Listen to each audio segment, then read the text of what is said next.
most of the FP&A tools are trying to come up with embedded AI in it. Like if I don't need to prepare a waterfall chart anymore, I'll just give a prompt that, okay, prepare a waterfall chart between actual versus budget or Q3 minus Q2 or something. And then the system will itself prepare a waterfall chart for me. So I think embedded AI, and continuing to build strong relationships, insights, these two are going to be prominent. With embedded AI also comes in the fact that I now have more time. I don't need to build a waterfall chart on my own. The system will do it for me, which means that another trend that FP&A leaders should be aware of is the fact that you don't need 10 analysts. Maybe the job of 10 analysts will be executed by 2, 3, 4 analysts. Hello and welcome. Real quick update today for you. Before we start the episode, I have got something special for all my FP&A professionals out there. If you have ever wondered whether your current FP&A practices and your FP&A department is truly best in class, or you are looking to find out where you are actually falling short, I have created a free FP&A assessment just for you based on my 20 years of experience. It is a quick but powerful diagnostic tool which helps you assess your data, processes, people, and technology, and provides a quick snapshot on your strengths, uncovers your hidden gaps, and gives you a clear roadmap on becoming a more strategic, data-driven finance leader. It takes less than 5 minutes to assess where you stand. The link is in the description below. Thank you. Hello and welcome to FP&A Unboxed Podcast, where we dive into real stories, challenges, and wins from finance leaders. I am Tejas Parikh, founder of Akshar Business Consulting and your host on this podcast, FP&A Unboxed. Today we'll be talking to Dhawal about basically, how he has seen evolution of FP&A over last few decades. So Dhawal is a qualified chartered accountant, a alumnus, close to 2 decades of CFO finance leadership roles across Middle East and India. Dhawal now runs a FP&A Professional Institute and trained more than 5,000 professionals across various topics with a mission to help them grow in their career. If you feel stuck in your finance career, definitely Dhawal and FP&A Professional Institute is the people to reach out to for help. So Dhawal, welcome to the show. Thank you, Tejas, for having me here. Pleasure to be here. Absolutely. Pleasure to, be looking forward to hearing some of your thoughts. Clearly, you have, multi-country experience, multi-entity experience. So I'm sure our listeners will benefit from the same as well. So, Dhawal, you began your early career in India and then moved across to Middle East. You worked in some very big businesses. So how did that early years experience shape your approach to FP&A in dealing with the complexity? Today, the amount of complexity FP&A has to deal with, the multiple data sources, multiple stuff is challenging. So how do you think your early years in India and Middle East has helped? So I think fortunately the complexity came in the very early years of my career. So I joined a very large corporation. This was Bharat Petroleum, one of the largest oil and gas companies in India. And there I was placed in a department called Industrial Fuels. And Industrial Fuels, I was handling pricing and FP&A for Industrial Fuels department. And roughly the turnover was anywhere about $5 to $6 billion at that point in time. And we were only like 3 or 4 FP&A staff who were hiring it. Highly evolved structure. The tech was good. Clerical staff and all were supportive. So the seniors were very supportive. So I think that gave me a very strong foundation of what happens in FP&A and business finance. And since I was primarily coming from an audit background, I had done plenty of audits during my articleship. This was a good window of exposure and it set the right foundation for business finance roles, which is completely different from audit. So I had to kind of rewire myself as to how business finance looks like, how FP&A looks like. And then I started building on top of that. I had no idea how a budget or a forecast is prepared. One fine morning, I came to know that my senior was transferred and he said, okay, now you have to prepare the budget. And I had absolutely no idea what a budget looks like. And I had to actually liaise with some other department, took some help from seniors. They trained me on how to prepare a budget for my department. So that's how the stories started. And fortunately, I got some good seniors and good foundation in Bharat Petroleum, which kickstarted my business finance and FP&A career. No, that is very interesting of a story, right? So having the right, mentors in the early part of your career is very critical for people to be successful in their journey, whatever their journey is, to be honest. Very true. And I think, in fact, the advantage was also that, there were two mixed kind of seniors. One was more from a business finance focused senior that I had, and the other my line manager had actually been transferred from ERP department. So he had a lot of tech exposure. So he coached me on how to use technology for, automation and make sure that you are able to at least be comfortable with SAP and all of that stuff. So those were initial days of my career. Yeah, no, always getting somebody with to help out with the tech as well is a great thing. So, you just mentioned as well leveraging your audit and accounting skills, and you had to make a big switch. And in your other chats of accounting and accounting to FP&A, you've also discussed leveraging actually audit and accounting skills to become a good FP&A professional. So, what are the biggest challenges and what are the biggest adaptation that you had to do? Because again, a lot of our listeners as well, right? They're adapting Correct. from accounting and audit into trying to get into FP&A. So, what are the biggest challenges and transition you think you had to make? If somebody is moving from accounting to FP&A, so I think there are primarily two adjustments that they'll have to do. One is to adjust to the fact that there will be no start and an end. In a typical audit role, it starts with an engagement letter and ends with an audit report. But FP&A is going to be a continuous function. You will continuously be supporting the teams, so get used to the fact that there is no end to it. It's a continuous process, so that was first thing. The second thing was that there is a whole world out there beyond rule books and accounting standards and IFRS and all of that, right? So I had to kind of rewire myself to understand, what is commercial aspects, like what are gross margins, what is profitability analysis, what do senior management look like, what is stakeholder engagement, what do business stakeholders are interested in. So all of these things, this kind of rewiring was supposed to be done. Now, how you can do that is, of course, during audit also, you will be dealing with a lot of stakeholders. You may have dealt with a lot of different kind of CFOs or senior leaders as an auditee, right? Here you are dealing them as an internal stakeholder. And even in your audit roles also, you might have done a lot of analysis. Like, for example, in revenue recognition, you might have done a lot of revenue analysis. While payroll verification, you might have done staff cost analysis. So bring that analysis exposure in your audit role to the forefront of your resume. That's how it'll help you pivot yourself into a FP&A role from an audit function. Sure. No, exactly. Right. I mean, there is analysis everywhere. You can't run away from analysis as a finance person. Having worked with, FP&A in global organizations across different geographies, what has been the most significant hurdles in building consistent FP&A processes across diverse countries and business cultures? Because again, Indian business culture will be very different. Plus, if you're working in an MNC environment, then again, Western business culture, I know definitely is very different. Things like that. So, how have you basically seen what are the biggest challenges that you have faced in that, and how do you overcome that? Well, being in FP&A, one good part is that the concepts are pretty much universal, right? A budget is a budget in the US also, a budget is a budget in India as well, right? So definitely there are some transferable skill sets which kind of became my foundation to move from one region to the other. Then there were some, and see, in FP&A roles, I think there are two main challenges which always one needs to deal with. One is the underlying quality of data, right? So the right kind of data, one source of truth, that is something which is required across geographies for you to support the business in the way you want to. The second challenge is always building relationships, right? So as long as you have your data, you can get the right insights, and relationships will help you kind of influence the team members as well.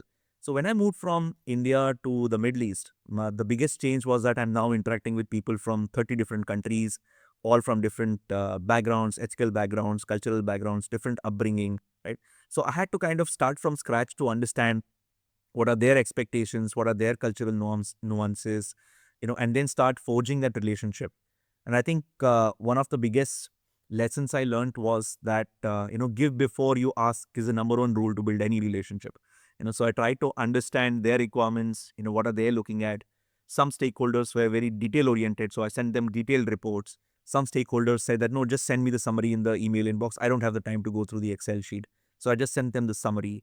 So each stakeholder, I had to kind of tailor the reports and then fulfill their needs. And that's how it helped me cement those relationships. So underlying data and relationships, I think these are the two challenges that, I faced when I moved from one geography to the other. Yeah, no, I agree. I mean, I think stakeholder mapping is something which I think most FP&A people really undermine. They spend a lot of time with their data and Excel books and financial models. And even today, you go onto LinkedIn, we'll find like 50 people talking about financial modeling. And that's important. I am not undermining it. Let's be very, very clear. But no matter how good your financial model is, if you have not understood your stakeholder requirement, it's very nicely how you put in.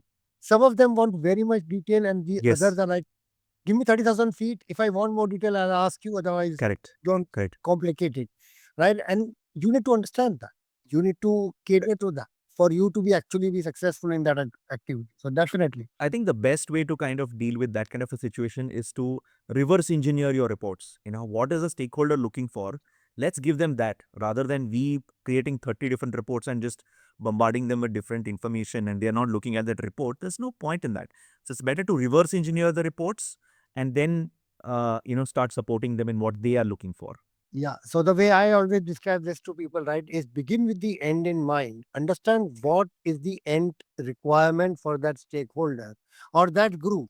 And then based on that, what are the KPIs you want? What are the drivers you want? Where is that data? How will you convert that data into that KPI and things like that? You all of that is later. If you don't know what the end point is, it's like if I'm trying to get to Edinburgh, I need to first decide my destination and then put it in my map, Google Maps for it to take me there. Otherwise, it won't take me there, right? So, from a global FP&A exposure, right, that you've had, where you've seen some of the biggest ROI in automation, forecasting, consolidation, and reporting. Is there something that you could share with our listeners who, where you've seen the biggest return on investment or biggest advantage of automation, forecasting, consolidation, something like that?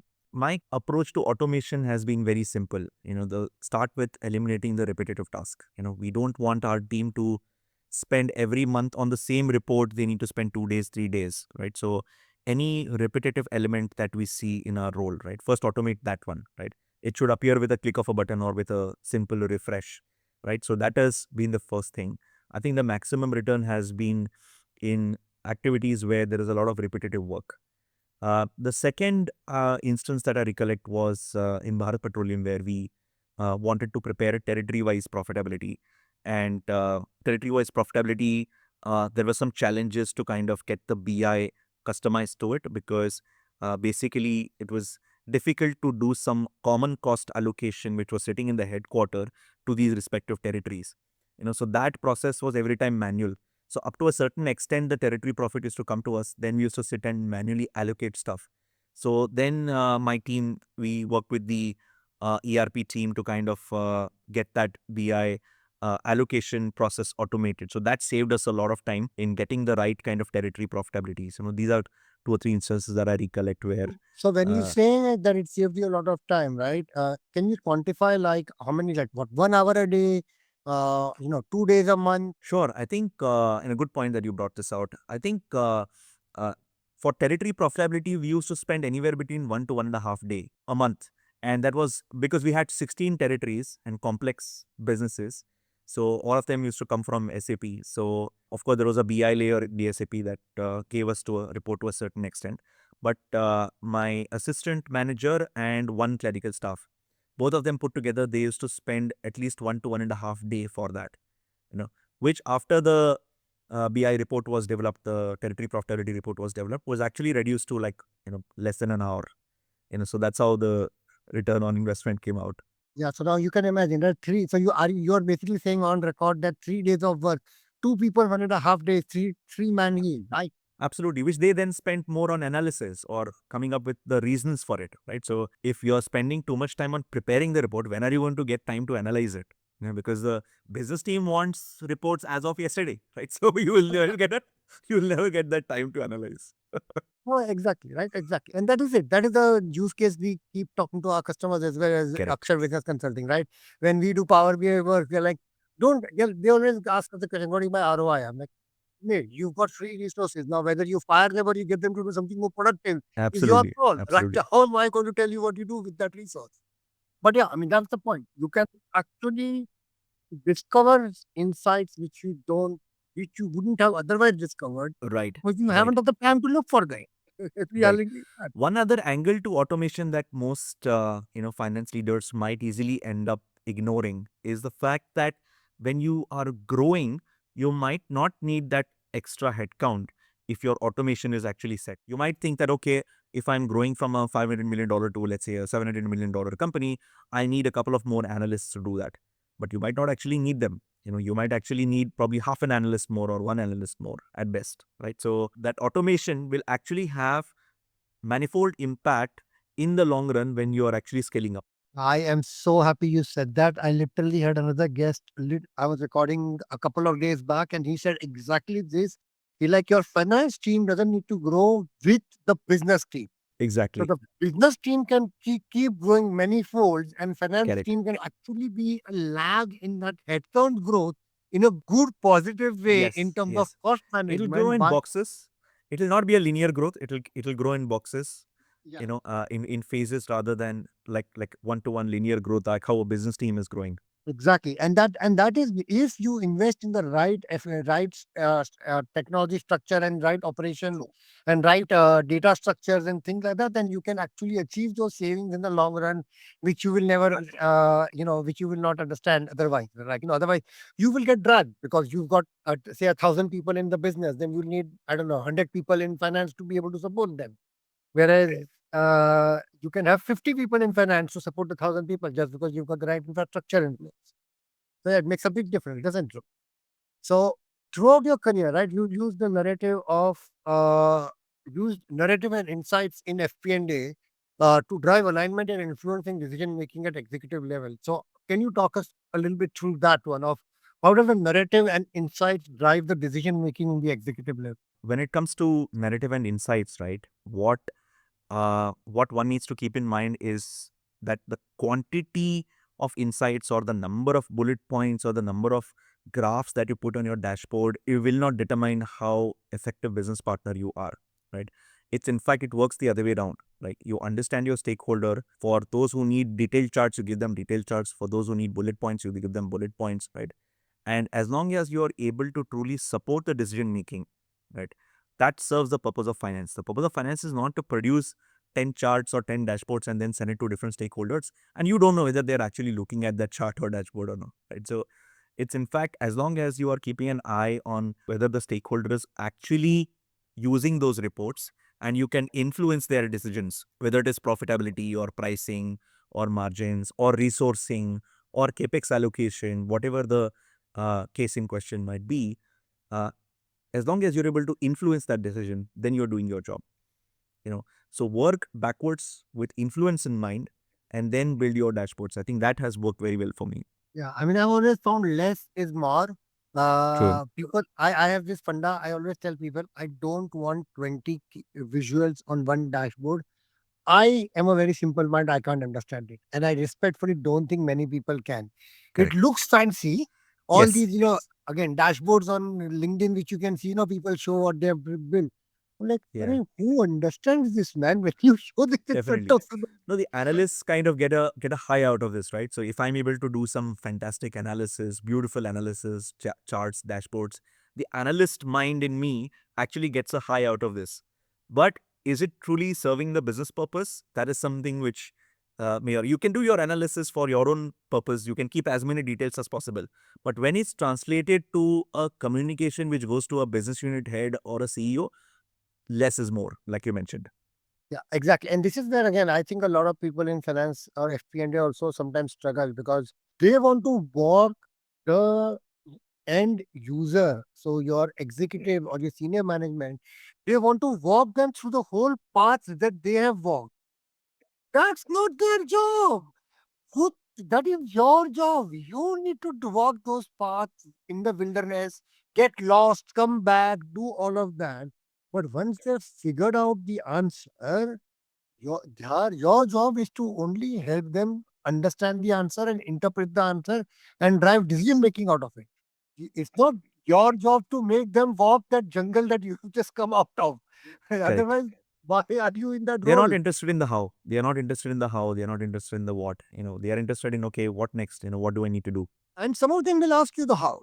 And Correct. only when you are asked, you have to justify some of the bigger decision making. Like even I've been asked, okay, Tejas, you're saying this, but how did you get there? Right? Because what you're telling us is really like brainstormingly different.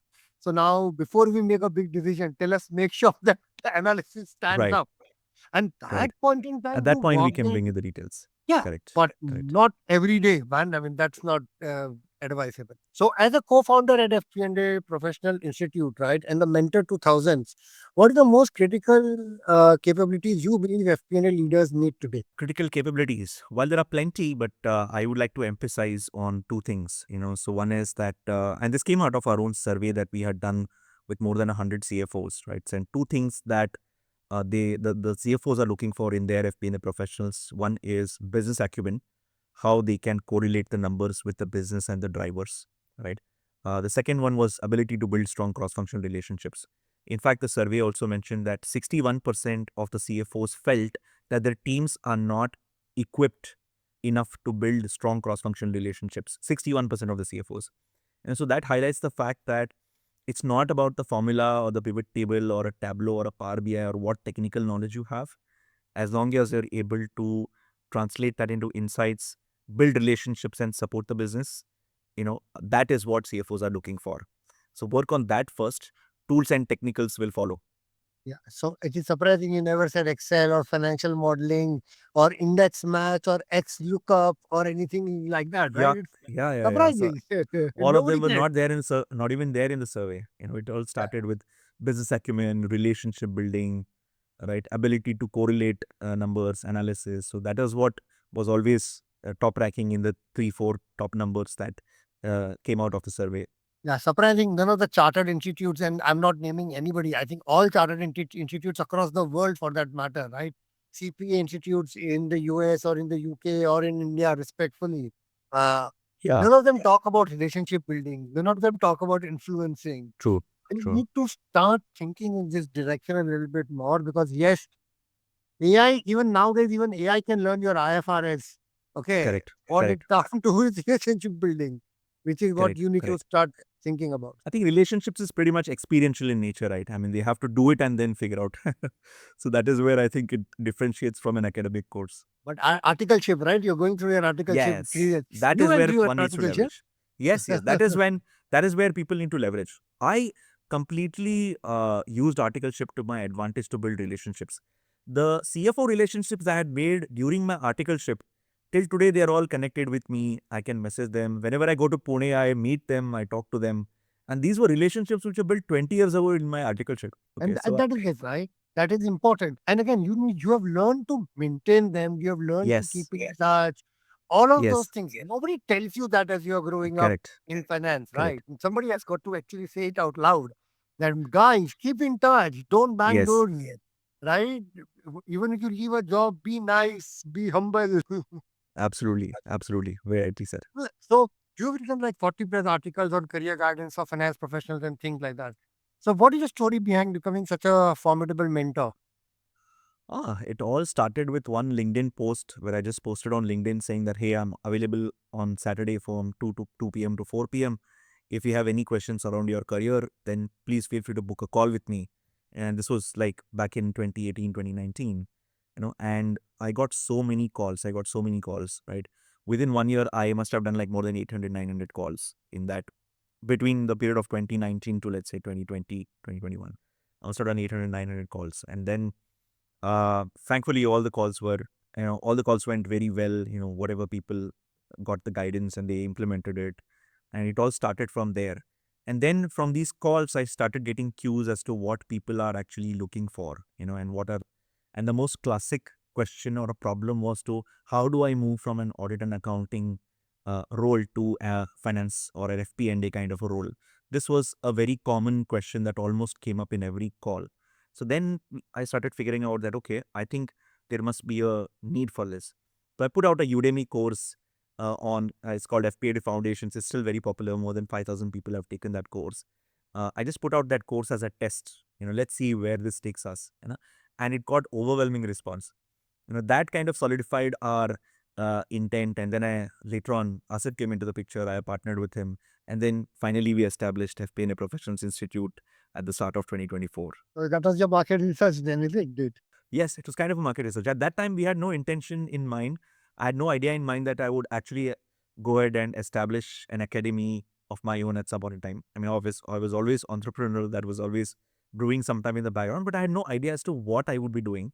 But I think that shaped up over a period of time. It took good 5 years to kind of take shape. And finally, 2024 was the year when we established the institute and started on our own formally. Sounds brilliant, man. Congratulations on that one. Thank you so much. And you have been a big part of it as well. Yeah, no, well, fingers crossed, hopefully. So, how do you envision FP&A evolving in next 5 years, right? What is the most important shift finance leaders should be looking for? There are two big trends that I'm seeing. One is that forging strong cross-functional relationships will still always be at the top of an FP&A role. Okay. Having said that, in terms of tools and technology, one trend that I'm seeing is that most of the FP&A tools are trying to come up with embedded AI in it. Like if I don't need to prepare a waterfall chart anymore, I'll just give a prompt that, okay, prepare a waterfall chart between actual versus budget or Q3 minus Q2 or something. And then the system will itself prepare a waterfall chart for me. So I think embedded AI, and continuing to build strong relationships, insights, these two are going to be prominent. With embedded AI also comes in the fact that I now have more time. I don't need to build a waterfall chart on my own.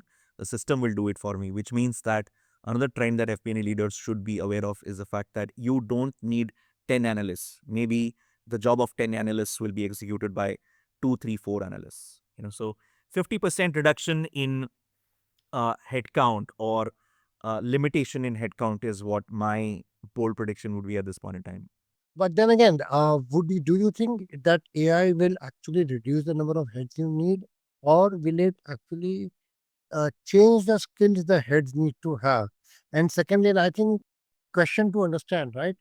AI will build the waterfall. How do I know the numbers are correct? So won't I still need the skill set to be able to verify those numbers? Because has AI interpreted my request correctly? Because sometimes if the prompt is not exactly clear enough, AI is tempted to add in or subtract stuff which it shouldn't. So what are your thoughts around that one? Usage of AI in FP&A will get internalized over a period of time, right? So just like how people got comfortable using Excel, people got comfortable using Power BI, AI is going to be the same thing. So FP&A teams will have to mold themselves to start getting comfortable using AI while keeping one eye on the larger picture. Do that sense check, do those back of the envelope calculations to ensure that whatever AI is throwing out, right, it is actually making sense. It's actually making so that sense check, that ability to do the right sense check will still continue no matter what automation comes into picture, right? So that's how the AI is going to impact the roles. In terms of headcount reduction, which you asked as a question, yes, some of them may have to be repurposed into some other roles. Okay. But whereas headcount, the AI is going to impact the expansion of the headcount significantly. Where if I Yes. have 5 people, I might not need that sixth person. Automation will still generate synergies. These 5 people that I have will still have a lot of time to accommodate more and more work. So that is what I'm seeing as a trend right now. No, that I completely agree with. The only thing I feel a bit more tentative about is I don't know if AI is going to if what textbook people say that everybody will be fired and you will get AI doing all the bots doing all the work. I'm not too sure in the finance case, given the fact of auditability even within FP&A, right? You need to make sure your numbers are correct, the source data is correct, blah blah blah. That I think, and respectfully, businesses don't have that level of clean hygienic data yet. So finance will still have a job to perform in that perspective. Looking back, what's the one key insight or practice from your FP&A journey that you hope finance leaders will carry forward, right? They will continue a insight or a practice that you have come across yourself. Okay, so I have followed probably 2 or 3 principles always. One is the reverse engineering methodology that I said. Look at the stakeholder first, then customize your reports. The second thing is that don't trust the system 100%, right? So always do your sense check. Always do that broad math, right? Always keep an eye on the high level, whether the margins are making sense, whether the profitability is making sense, whether the turnover, department-wise turnover is making sense, right? Always do those sense checks. Do that first level of hygiene check, and then send your reports to the management. So these are 2 or 3 things that I kind of have always ensured in my FP&A roles at least. So you built a community of 200 plus CFOs in the Middle East over last 1 year. How has that experience been for you? Oh, it's been an extremely exciting and rewarding experience per se. And I ended up almost meeting a dozen CFOs every week, and that with this, I got to understand, what are CFOs thinking in terms of technology, in terms of their team, in terms of their talent, what are CFOs thinking about managing their own digital presence, how active are they on LinkedIn, not active on LinkedIn, and managing their own digital presence, what are their fears, what are their apprehensions. I was able to kind of feel all of that firsthand, and the community has been really growing very well. Every quarter we have an event, and all the CFO members are actually looking forward to our next event, which is happening on 13th of September. So it has been an extremely rewarding experience. Definitely. I think the networking piece is very critical in the finance community. Very true. I guess, and more awareness is growing around it as we grow towards the technology age, essentially, right? Your FP&A Institute provides a FP&A certification. So Right. how do you see the industry acceptance of the certification? So what are the validations you've got around that? Sure. So I think over the last 12 to 18 months, one shift that we have seen in FP&A roles was that earlier people were asking for experienced FP&A professionals. Everybody wants experienced FP&A professionals, but there are not enough experienced FP&A professionals out there. Of late, we have seen the shift towards skill sets. That okay, if you have the skill, if you can analyze numbers, if you have at least something, if you have done something in FP&A, then you're still worth a shot. We will give you that interview, right? So the certification actually is adding to that credibility. It is actually serving as that talking point that somebody who writes, okay, I'm a finance professional and a certified, or a chartered accountant and a certified FP&A professional with 2 years of experience in blah, blah, blah analysis, right? At least it is adding as that talking point. Recruiters are noticing it now, and at least giving that interview chance. That is the biggest impact that certification has made on people's resumes in the last 12 months also. Respectfully, the only job of the CV is to get you an interview, right? The CV is not supposed to be your life story. So if that certification on that CV is getting you the interview, then it served its purpose. And certifications give you conceptual clarity. I mean, if you have never seen a budget, you can't go in an interview and guesswork how a budgeting process is done, right? So at Exactly. least it teaches you the theoretical part. Yes, you may not have handled a $200 million end-to-end budget of a company, but at least you now have a conceptual understanding. You have a starting point as to how a budget is prepared. Now, that's what a certification can do for you. Definitely. That definitely does help, I think. So, okay, now we've come to that part, right, of my three standard questions. Okay. So, my three standard questions. Where do you think is the future of FP&A in next 3 to 5 years outside of AI? So, we get AI. And outside of AI, what do you think is the future of FP in next 3 to 5 years? I think two things. One is teams will continue to remain very lean in the FP&A function. The existing teams will be able to do much more with automation. The second thing would that certifications will become mainstream. People will ask for, are you a certified FP&A professional? Do you have a certificate? Do you have a degree? That certification and qualifications will become mainstream in FP&A. So, productivity in FP&A will go through the roof, is what you're thinking with Yes, technology coming. definitely, definitely. What is the one thing that most FP&A functions need help with today to become better strategic finance business partner? Please make sure that your underlying data is clean. It all starts with data. If you have the right data, then the analysis will come out right. If the analysis will come out right, then the insights will come out right. Right. So I think don't underestimate the power of having clean set of data right from the very beginning of your operations. So, for someone who's looking to move into FP&A or just started into FP&A, what are the skills and certifications you think they should be looking at? Apart from your own certification, I know you have your own certification. Of course, they should do. Everybody should do your certification.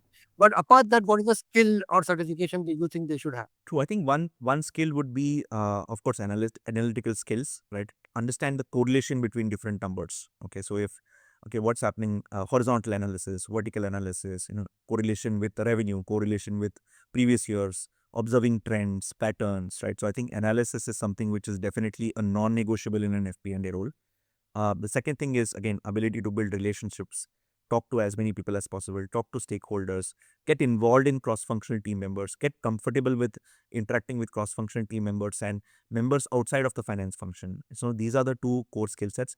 Apart from get any at least a starting basic certification in FP&A from wherever it is. Just at least get some certification in FP&A. It'll lay down a good foundation for you to then build on top of that.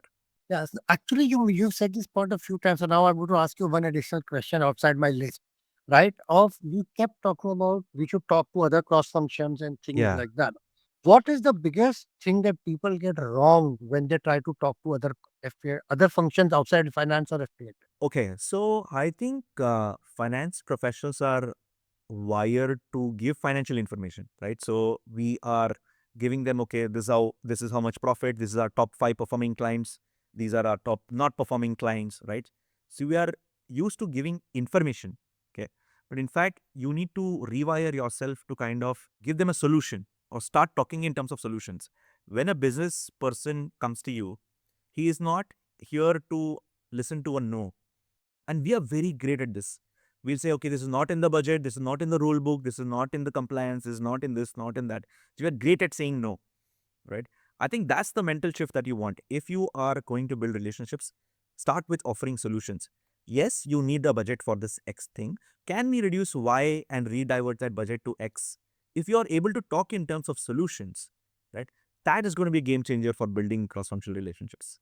Okay, I'll ask one more thing. And I have a thought. This is something which I have observed and I'd like to get your thoughts on this.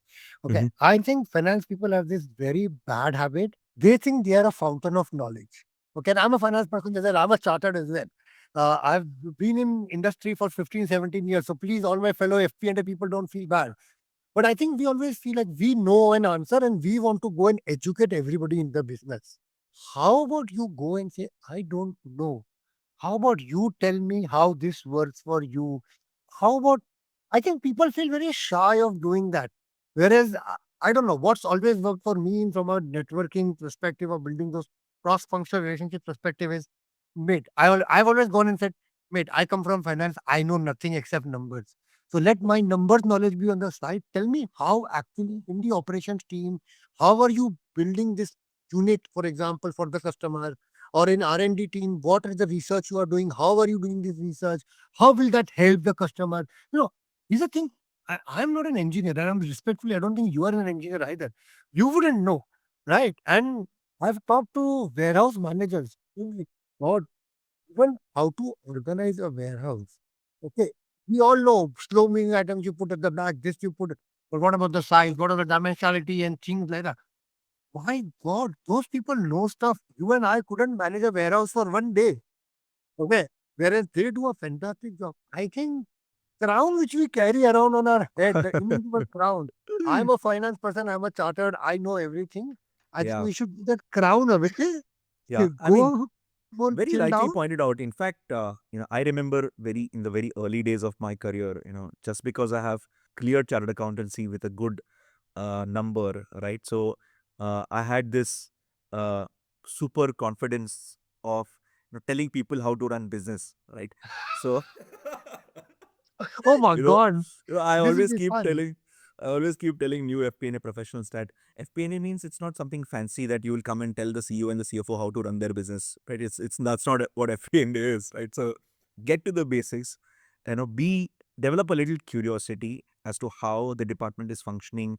What does a day of a salesperson look like? What does a day of a BD look like, right? So try and understand, be a little bit more curious, 1% more curious about their environment, their day, right? That will help you understand the business and then tailor your solutions accordingly. Yeah, exactly. Right. I mean, and I see far too many finance people and very respectful to the finance people. They carry a crown, man. I know the answer. This is the answer. No, it's not the answer. You have no idea what the Yeah. hell the answer is. I've worked with some marketing folks and we are launching the same product, say in a new market or things like that. Right. How do you do ground up market research? What are their strategies to get into the market? How will you get more Correct. market share? It's a conversation you need to ask. You don't know how to create market share. You are a Absolutely. finance person. You know how to measure it. You know what you can convert that. What does it mean for revenue? What does it mean for all of that stuff? But Correct. go and do the damn marketing plan. Build a marketing plan, and then you'll understand how difficult it is. Right? No, no, So it's yeah, difficult. I mean, I think it's important for finance professionals to appreciate what the other cross-functional teams are going through. Then yeah, only you can become a better finance professional. We expect business heads or general managers or whoever is the slightly senior person in the company, we expect them to be financially savvy. We expect them to understand P&L management, but the same applies for us as well. I mean, we should be able to understand how a strategy works. We should be able to understand how marketing works. We should be able to understand what a sales guy is going through. It's exactly applies to us as well. Yeah, but we don't want to, right? Because we already are chartered, na, Matt. I'm already chartered. I already have a crown on my head. I have a tail behind my back. I don't need to do all of this, which is what I think we need to stop, right? I mean, I think we Yeah, need to be a bit more I think it'll take a collaborative. few years of experience. Once they have a little bit of experience, then it kind of unlocks them, unblocks Yeah, them, unbox them. yeah, exactly. It's funny, right? I mean, like how many roles that I've been, and I've been always told, you are not like a typical finance person. I'm like, what do you mean by that? What does a typical finance person have? Do they have horns or something? I have not seen one. But that's what they mean, right? That you're not coming and giving us a lecture on how to run our department. You are coming and curiously asking us open-ended questions, which is, I think, a better way to actually build relationships of open-ended questioning, being open to learning. And yes, even if you want to correct them, it's almost coaching them to correction. Ask Correct. open-ended questions so they come to the conclusion that Yes, maybe I exactly. am not doing this correctly. You are right. I should think about it differently. Conversation Correct. rather than you telling them, because nobody likes to be told that they're wrong. Exactly. No, very rightly pointed out. I think asking the questions and helping the business teams to get to their own conclusion, right? That's the superpower that finance professionals need to develop. Yeah. And then suddenly you will develop respect because Yeah, they will start looking at you as, oh, he helped me think it through. So correct, he's my supporter. He correct. helps me. That's the way they start looking at you. And that's the relationship you build. You would never go wrong. Then those guys will love you forever. Anyway, any closing thoughts on this conversation? I think exciting times are coming with technology, so I would recommend everybody to kind of gear up for technology revolution, gear up for AI revolution, start experimenting, take out a couple of hours every day to see what's happening in the world, attend conferences, look at influencers who are early adopters of AI, start learning technology. And then, of course, keep one eye on that overall business sense. Business acumen coupled with technology is something which will always be needing in your FP&A careers. Thank you so much, Dhawal. Thanks a lot. Hoping for further collaborations as we go along. Thank you Pleasure, so much, Tejas. my Thank you friends. for having me. Thank you for having me. Thank you. Cheers. Okay, thanks. Bye bye.